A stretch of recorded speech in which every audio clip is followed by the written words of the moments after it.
Agatha கிறிஸ்டியின் ஸ்டைல்ஸில் நடந்தது என்ன? அத்தியாயம் 11. நீதிமன்றம் சென்ற வழக்கு.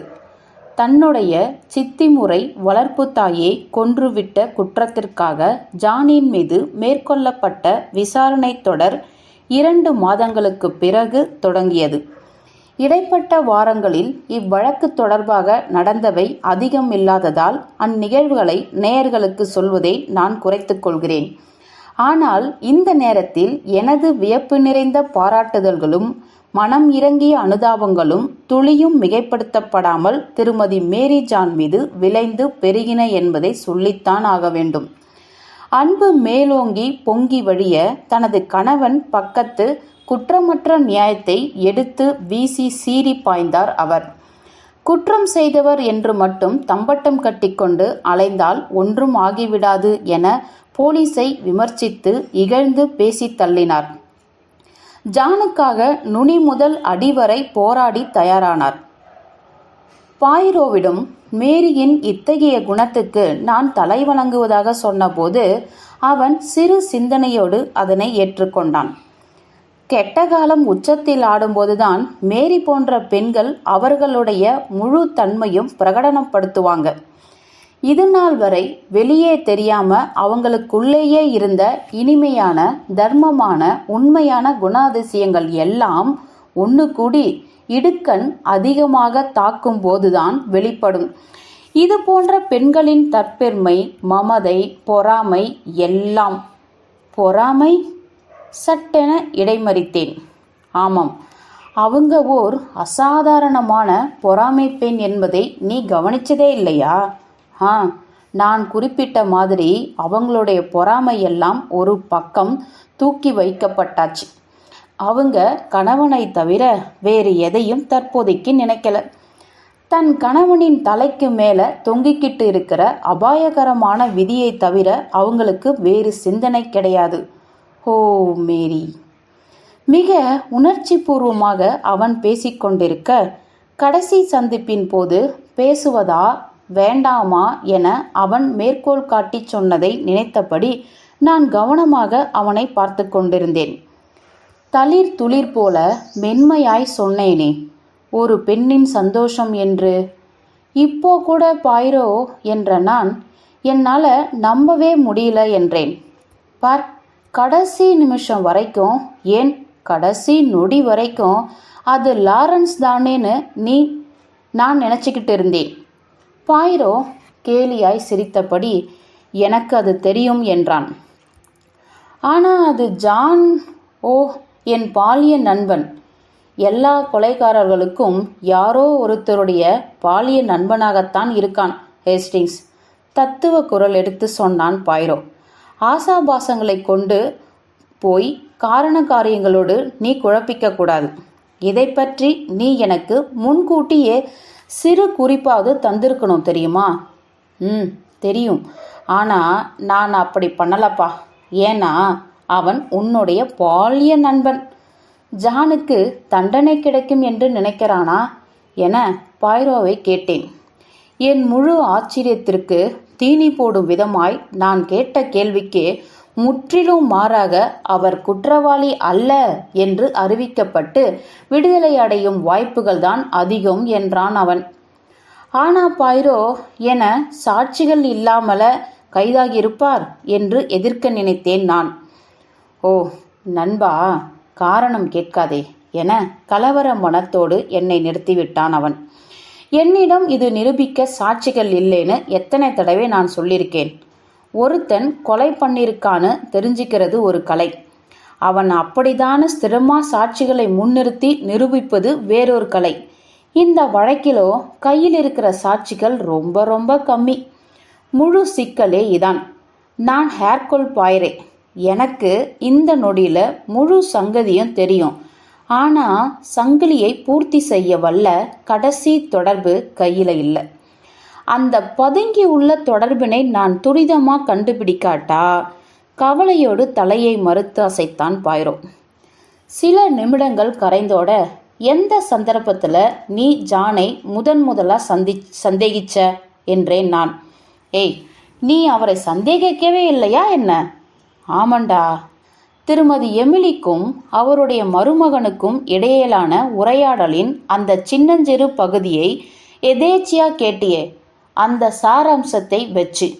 மேலும் மரண விசாரணையில் அது தொடர்பா திருமதி மேரி வெளிப்படையா சாட்சி தர தயங்கினாங்களே, அதையும் வச்சு உன்னால முடியல? இல்லை. ரெண்டுத்தையும் சேர்த்து ஒன்றுக்குள்ள ஒன்றாக்கி திருமதி எமிலியோட சண்டையிட்டது ஆல்ஃப்ரெட் இல்லைன்னு நினைவிருக்கட்டும்.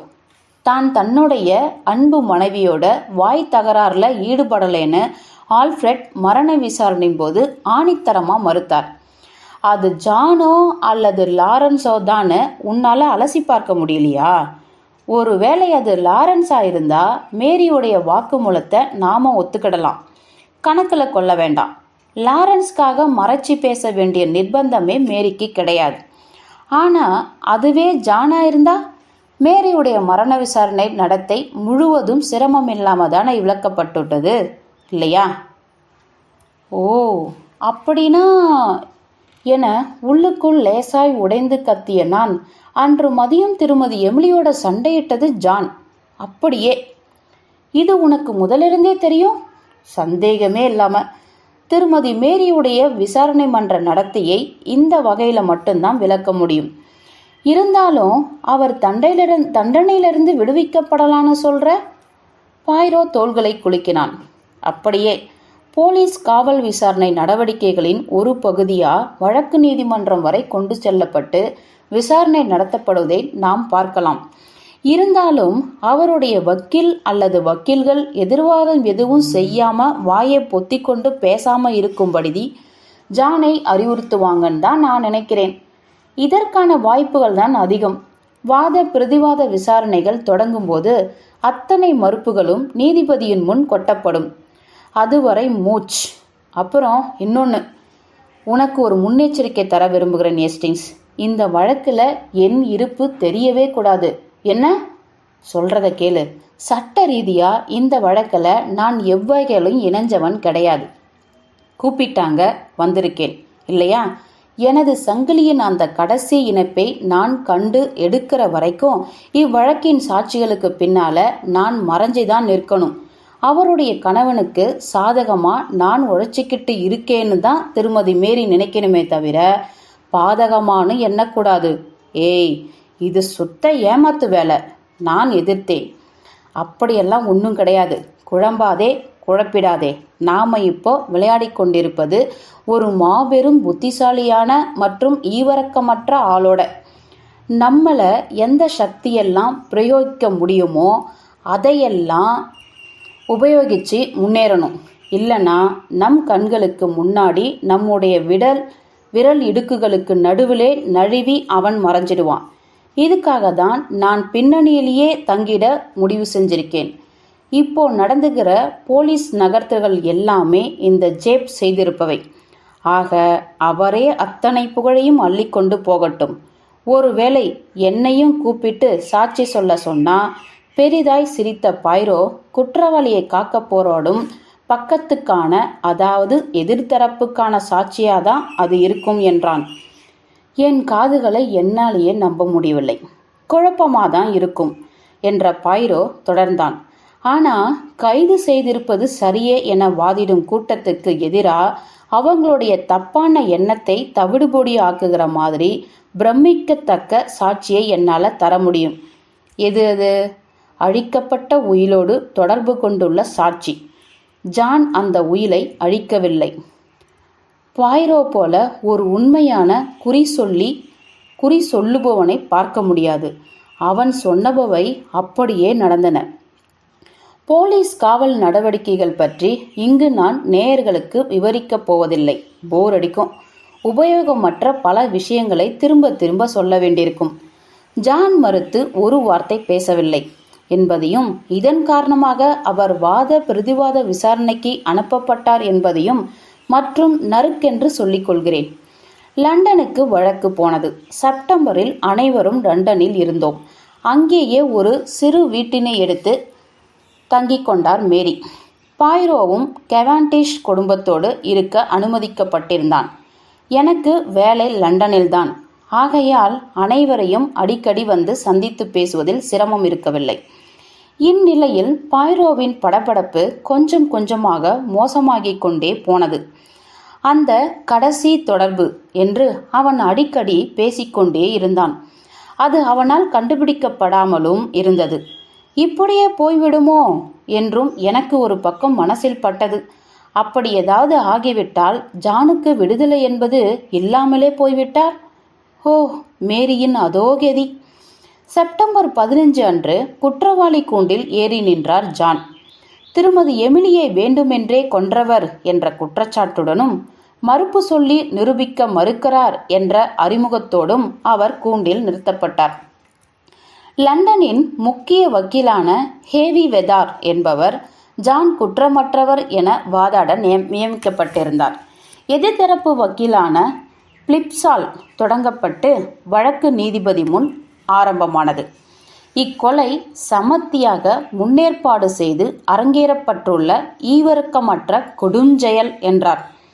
தாயை விட அதிக பாசம் செலுத்தி பரிவாயிருந்து வந்த வளர்ப்பு தாய்க்கு அன்பும் நம்பிக்கையும் கலந்த தாய் பாசத்தை பொழிந்து வந்த ஒரு முதிய பெண்மணிக்கு அவருடைய வளர்ப்பு மகனை திட்டமிட்டு விஷம் வைத்து கொண்டுள்ள மாபாதக செயல். சின்ன பயலாய் இருந்த காலத்திலிருந்தே திருமதி எமிலி இவரை தூக்கி நெஞ்சில் சார்த்தி போற்றி வளர்த்துள்ளார். அவருடைய கவனிப்பிலும் உபச்சாரத்திலும் திளைத்து இதோ இங்கு நிற்கும் ஜானும் அவருடைய மனைவியும் ஸ்டைல்ஸ் எஸ்டேட்டில் உலகின் அனைத்து சொகுசுகளையும் அனுபவித்து வாழ்ந்திருக்கின்றனர். திருமதி எமிலி கருணையும் தயால குணமும் மிக்க ஒரு பெரும் கொடைவள்ளலும் ஆவார்.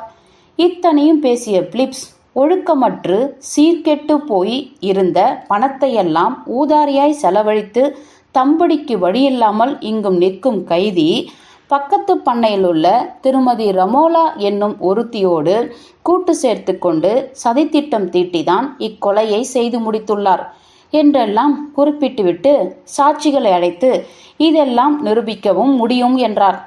தொடர்ந்தார். இது கைதியின் வளர்ப்பு தாயின் காதுகளுக்கு எட்டுகிறது.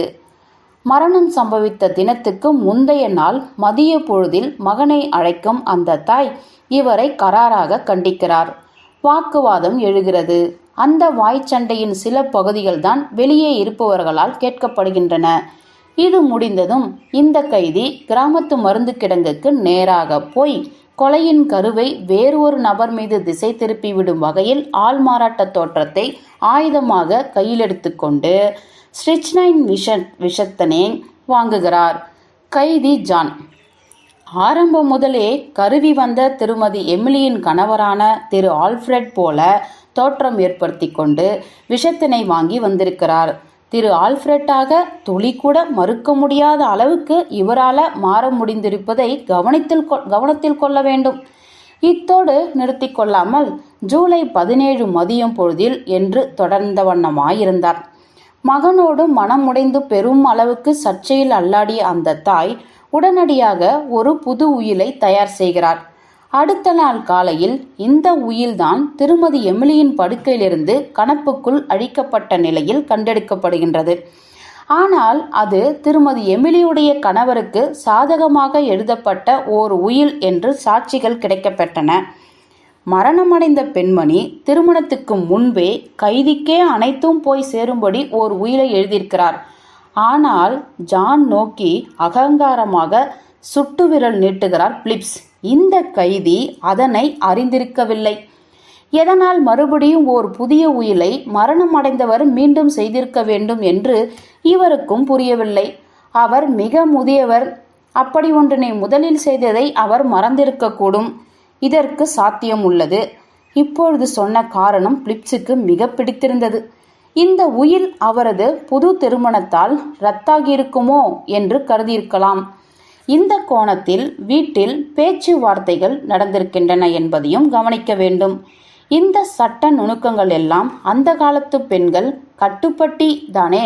ஒரு வருடத்துக்கு முன்னால் தான் இந்த கைதிக்கு சாதகமான உயில் அவரால் கையெழுத்தாகியிருக்கின்றது. இப்படி சொல்லிவிட்டு துர்மரணம் நிகழ்ந்த இரவன்று காஃபியை கொண்டு போய் திருமதி எமிலியிடம் கொடுத்தது கைதி ஜான் தான் என்பதை நிரூபிக்க சாட்சிகளை அழைக்க உள்ளதாய் சொன்னார். பிறகு எப்படியோ திருமதி எமிலியின் அறைக்குள் செல்லும் ஜான் அந்த புது உயிலை நாசமாக்கி விடுவதாகவும், அப்பொழுது தானே கைதியின் பெயருக்கு அனைத்தும் செல்வதாய் அறிவிப்பு பழைய உயில் நிரந்தரமாக இருந்ததை விட வழி பிறக்கும் என்றும் சொன்னார் பிலிப்ஸ். திரு ஆல்ஃபிரடாக மாறுவேடத்தில் போயிருந்த ஆசாமி கொலை நடந்த முந்தைய இரவன்று கிராம மருந்து கடையிலிருந்து வாங்கி வந்த ஸ்ட்ரிச்னைன் அடங்கிய சிறு குப்பி போலவே அப்படியே அச்சு அசலா வேறொன்றினை மிகவும் சாதுர்த்தியமான துப்பறியும் அதிகாரி என்ற விசாரணையின் போது கூறிக்கொள்ளப்பட்ட ஜேப்பின் முயற்சியால் ஜானின் படுக்கறையிலிருந்து கண்டெடுக்கப்பட்டதால் ஜான் கைதாகியிருந்தார். மரண விசாரணை செய்து நீதி காவலர்கள்தான் இந்த சாட்சியெல்லாம் சந்தேகத்துக்கு அப்பாற்பட்டு கைதியை குற்றவாளி நிரூபணம் செய்தத்தக்கவை தானா என்று கண்டு கொள்ள வேண்டும் என்றார். இது ஒன்றே ஜானை கொலையாளி என அடித்து கூறும் ஒரே சாட்சியாக விடாது என்று மரண விசாரணை அதிகாரி ஒருவர் நுணுக்கமாகவும் நயம்படவும் எடுத்து சொல்ல, திரு பிலிப்ஸ் உட்கார்ந்து கொண்டு முன்னெற்றியை வடித்துவிட்டு கொண்டார். போலீஸ் தரப்பில் கையாளப்பட்ட ஆரம்ப சாட்சிகள் அனைத்துமே மரண விசாரணை போது கடைபிடிக்கப்பட்ட வரிசையிலேதான் இருந்தன. மருத்துவ சான்றுகள் முதலில் எடுத்துக்கொள்ளப்பட்டன. துணிச்சலாய் சாட்சிகளை துளைத்து எடுத்து விடுவதில் சர்வதிகாரி என இங்கிலாந்து முழுவதும் பெயர் பெற்றிருந்த ஹெவி வேதார் 2 கேள்விகளை மட்டும்தான் முன்வைத்தார். ஸ்ட்ரிச்னைன் மிக துரிதமாக இயங்கும் ஒரு மருந்து என்கிறேன் நான். இதற்கு ஆமாம் என்றார் டாக்டர் பௌரிஸ். ஆனால் இவ்வழக்கில் இது ஏன் இத்தனை காலதாமதமாக இயங்கியுள்ளது என்பதற்கு உங்களால் விளக்கம் தர முடியவில்லையே. ஆமாம், நன்றி. நீதிமன்றத்தில் காட்டப்பட்ட குப்பியை பார்த்த திரு மேஸ் அதனைத்தான் கிடங்குக்கு வந்திருந்த ஆல்ஃபிரட்டிடம் தான் விற்றதாக சொன்னான். அழுத்தமாய் இதே கேள்விகளை கேட்டபோது ஆல்ஃபிரட்டோடு தனக்கு பழக்கம் இல்லை என்பதையும் தூரத்தில் ஒரு முறை பார்த்த அனுபவம் மட்டும்தான் உள்ளது என்றும் சொன்னான். அவரோடு இவன் பேசவே இல்லை. மேற்கொண்டு குறுக்கு விசாரணை செய்யப்படவில்லை. ஆல்ஃபிரட் அழைக்கப்பட்டு தான் விஷம் வாங்கவே இல்லை என முழுக்க மறுத்தார். அவரது மனைவியுடன் சண்டையிட்டதாக சொல்லப்பட்டதையும் அவர் ஏற்றுக்கொள்ளவில்லை. இந்த வாக்குமூலத்தின் நம்பகத்தன்மைக்கு பல்வேறு சாட்சிகள் விசாரிக்கப்பட்டனர். உயிலில் சாட்சி கையொப்பம் இட்டதற்காக தோட்டக்காரர்கள் விசாரிக்கப்பட்டு முடிந்ததும் நாணி அழைக்கப்பட்டார். தனது முதலாளியின் மீதான மாறாத விசுவாசம் பொங்கி வழிய தான் கேட்டது நிச்சயமாக ஜானின் குரலாயிருக்காது என ஆவேசமாய் சொன்னார் நாணி. தனது எஜமானி அம்மாவின் பிரத்யேக அறைக்குள் அப்பொழுது இருந்தது திரு ஆல்ஃபிரட் தான் என மற்ற முடிவாய் அறிவித்தார். இதைதான் எதிர்பார்த்து காத்திருந்தது போல ஒரு கீற்று சிரிப்பு ஜானின் முகத்தில் படர்ந்து அடங்கியது. திருமதி மேரி ஜான் தனது சொந்த கணவனுக்காக எதிராக சாட்சி சொல்ல அழைக்கப்பட வேண்டாம் என அறிவிக்கப்பட்டது. இதே விஷயம் குறித்து பல கேள்விகளை கேட்ட பிறகு திரு பிலிப்ஸ் கேட்டார். கடந்த ஜூன் மாதம் பாக்சனிலிருந்து திரு லாரன்ஸுக்கு ஒரு பார்சல் வந்திருக்கே, அது பற்றி ஏதாவது ஞாபகம் இருக்கா? நாணி மறுத்து தலையசைத்தார். எனக்கு நினைவில்லை சார். அப்படி ஏதாவது வந்திருக்கலாம். ஆனால் ஜூன் மாசத்துல கொஞ்ச நாள் லாரன்ஸ் ஐயா ஊர்ல இல்லை. அப்படி அவர் வீட்டில் இல்லாத காலத்தில் அவர் பெயருக்கு ஒரு பார்சல் வந்தா அதை என்ன செய்வீங்க? ஒரு அறையில் வச்சுடுவோம், அல்லது அவர் எங்கே போயிருக்கிறாரோ அங்கேயே அனுப்பிடுவோம். நீங்கள் தான் அனுப்புவீங்களா? இல்லை சார், வரவேற்பு அறையில் வச்சிடுவேன். இது போன்றவையெல்லாம் செய்யும் எவிலியின் ஹோவர்ட் கவனிச்சுப்பா. இப்போது எவிலின் அழைக்கப்பட்டு வழக்கு சம்பந்தப்பட்ட சில அறிமுக கேள்விகளுக்கு பிறகு அவரிடம் பார்சல் பற்றி கேட்கப்பட்டது. நினைவில்லை. எத்தனையோ பார்சல் வருது போகுது, முக்கியவா எதுவும் நினைவில் இல்லை. திரு லாரன்ஸ் போயிருந்த வேல்ஸ் பகுதிக்கு அது திருப்பி அனுப்பப்பட்டதா, இல்லை வெறுமனே அவரோட அறையிலேயே போடப்பட்டு விட்டதான நினைவில்லையா? அவர் போயிருந்த இடத்திற்கு திருப்பி அனுப்பப்பட்டதா நினைவில்லை. அப்படி அனுப்பியிருந்தா நிச்சயம் நினைவிருக்கும். திரு லாரன்ஸ் பெயருக்கு ஒரு பார்சல் வருது, அப்புறம் அது எப்படியோ காணாமல் போயிடுது. இப்படி காணாமல் போனது குறித்து நீங்கள் அவர்கிட்ட சொல்வீங்களா? இல்லை, அப்படி செய்வேன்னு தோணலை. அதை மேற்கொண்டு கவனிக்க யாரோ பொறுப்பாக தன் வசம் எடுத்துக்கிட்டு போயிட்டாங்கன்னு தான் நினைப்பேன்.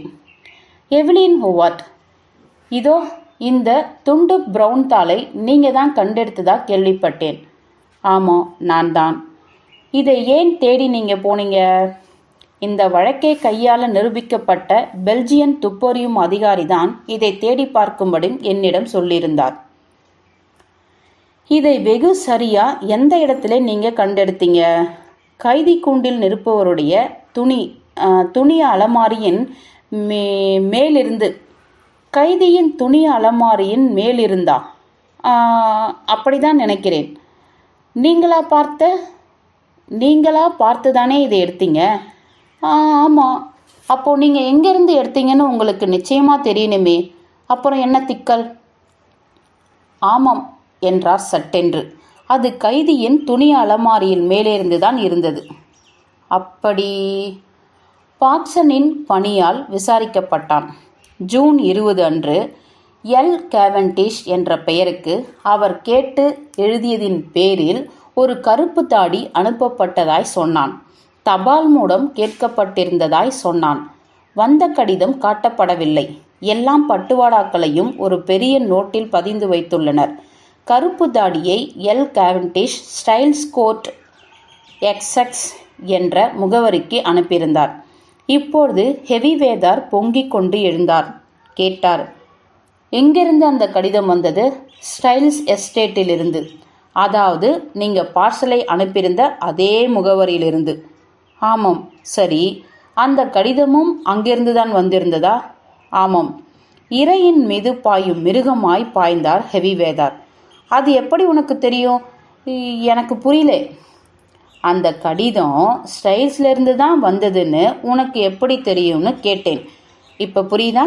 நீ தபால் முத்திரையை உரையில் பார்த்தியா? இல்லை. நீ தபால் முத்திரையை பார்க்கல. ஆனாலும் அப்படியே உண்மையை கக்கிற மாதிரி ஸ்டைல்ஸ்லேருந்து தான் வந்ததுன்னு நிச்சயப்படுத்துகிற. கொன்னுடுவேன். அது வேற ஊர்லேருந்து கூட வந்திருக்கலாம் இல்லை? என்ன முழிக்கிற? ஆமாம். சொல்லப்போனால் ஸ்டைல்ஸ் என்னும் எஸ்டேட் முத்திரை தாளில் எழுதப்பட்டிருந்தாலும் கூட அது வேற ஒரு பிரதேசத்திலிருந்து அனுப்பப்பட்டிருக்கலாம். உதாரணத்துக்கு வேல்ஸ் பகுதியிலிருந்து. என்ன? ஆமாம். சொல்லு. எல்லாத்துக்கும் ஆமாம் என்று ஹெவிவேதார் தனது விசாரணையை முடித்து கொண்டார். அடுத்து எலிசபெத் அழைக்கப்பட்டார். இவர் ஸ்டைல்ஸின் மற்றொரு பணியாள். தான் படுக்க போன பிறகுதான் திரு ஆல்ஃபிரட் கேட்டுக்கொண்டதை மறந்துவிட்டு நிலைக்கதவினை தாளிட்டு விட்டதையும் தான் உணர்ந்ததாய் சொன்னார். செய்த தவறினை நிவர்த்தி செய்வதற்காக கீழிறங்கி வந்ததாக அவர் சொன்னார். மேற்கு பக்கத்து அறையிலிருந்த பகுதியில் ஏதோ அரவம் கேட்பதால் சற்றே எட்டி பார்த்தபோது அங்கு திரு ஜான் அவரது தாயாரின் அறை கதவினை தட்டி கொண்டு நின்றதை கவனித்ததாக சொன்னார்.